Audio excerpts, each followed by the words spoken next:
Hi fi study के अंदर। Channel को सब्सक्राइब कीजिए ऐसे अमेजिंग फैक्ट्स के लिए। कल हमने जो है सिंधु घाटी सभ्यता के 25 महत्वपूर्ण क्वेश्चन किए थे जो कंपटीशन एग्जाम में पूछे जाते हैं। आज हम वैदिक काल लेंगे जो 1500 ईस्वी पूर्व से लेकर 600 ईस्वी पूर्व तक चला था। उसमें जो है 20 ऐसे क्वेश्चन लेंगे जो गारंटेड कंपटीशन एग्जाम में पूछे जाते हैं और उन्हीं में से आएगा। तो इसके लिए आप चैनल को सब्सक्राइब कीजिए, डेली ऐसे धमाकेदार वीडियोज़ लाते रहते हैं। चलिए वीडियो को शुरुआत कर लेते हैं। फर्स्ट ऑफ ऑल आगे जाने से पहले एक बात और कहना चाहेंगे, शेयर जरूर कीजिए अपने दोस्तों के साथ। तो पहला अपना क्वेश्चन आता है कि वैदिक संस्कृति को कौन लेकर आया था। तो यहाँ पे क्वेश्चन है कि जो वैदिक संस्कृति थी उसको कौन लेकर आया था। अंग्रेज़ तो लेकर नहीं आए थे, ना ईरानी लेकर आए थे, आर्य पारसी। चलिए आप बताइए, आपको क्या लगता है कौन लेकर आया था।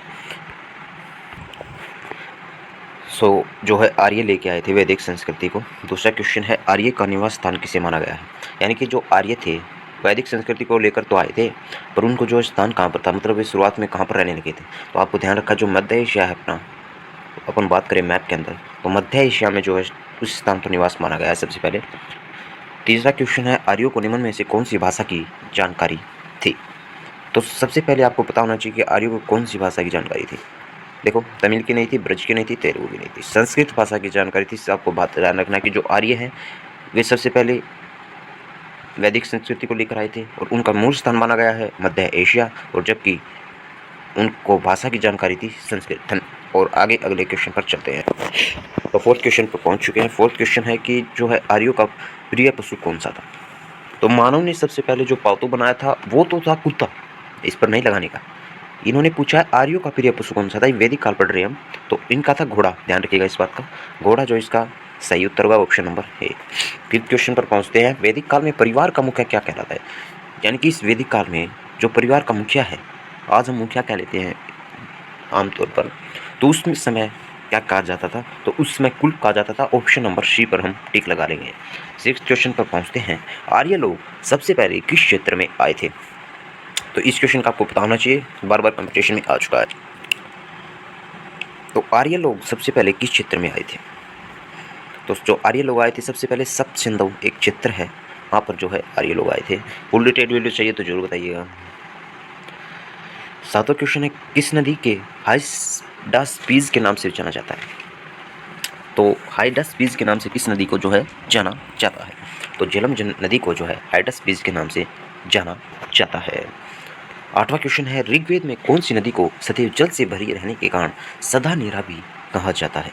यानी कि जो ऋग्वेद था उस समय हमेशा जल से भरी रहती थी, कभी भी उसमें पानी जो है एक बूंद भी कम नहीं होता था। ऐसी कौन सी नदी मानी जाती है, तो जिसको सदा नीरा भी कहा जाता है, तो गंडक ऐसी नदी थी।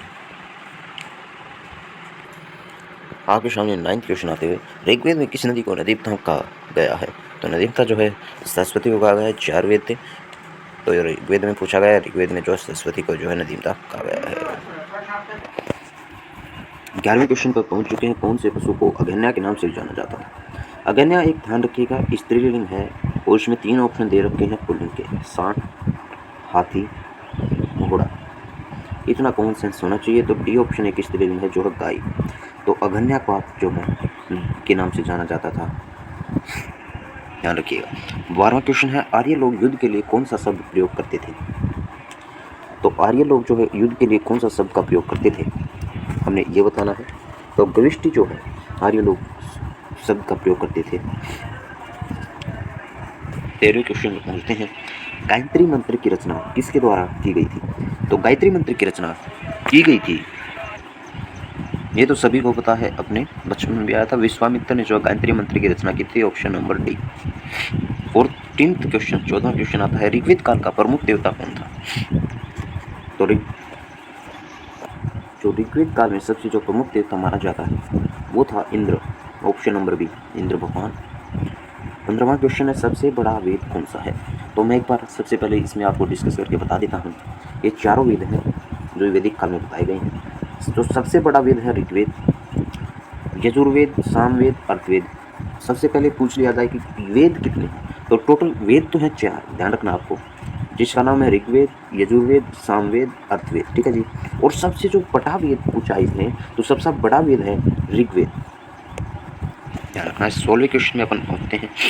ऋग्वेद का प्रसिद्ध दशरथ युद्ध कौन सी नदी के किनारे लड़ा गया था।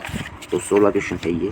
तो जो रावी नदी के किनारे ऋग्वेद का जो प्रसिद्ध दशरथ युद्ध था वो रटा गया था, ध्यान रखिएगा option number D.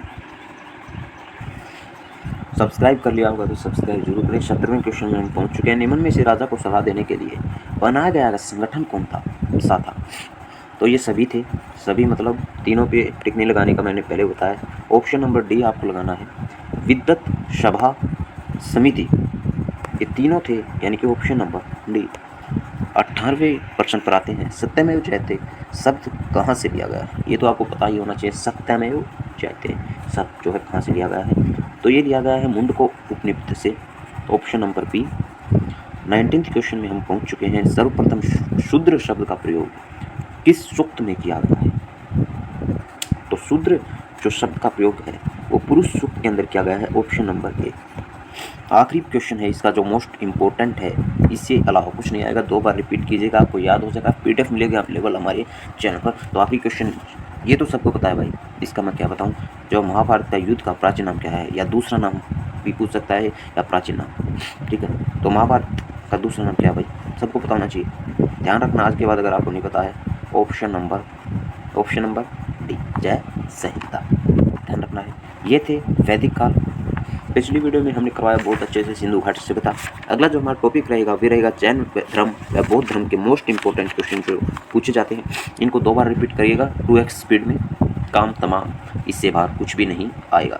Thank you and have a nice day. Subscribe कर लीजिए आई स्टडी को ऐसे ही धमाकेदार वीडियो के लिए, और मतलब टॉपिक वाइज आपको पढ़ना भी है, पूरा समझना है ना क्वेश्चन के अलावा भी, तो वे बताइए। Thank you and have a nice day. Subscribe जरूर करिएगा दोस्तों।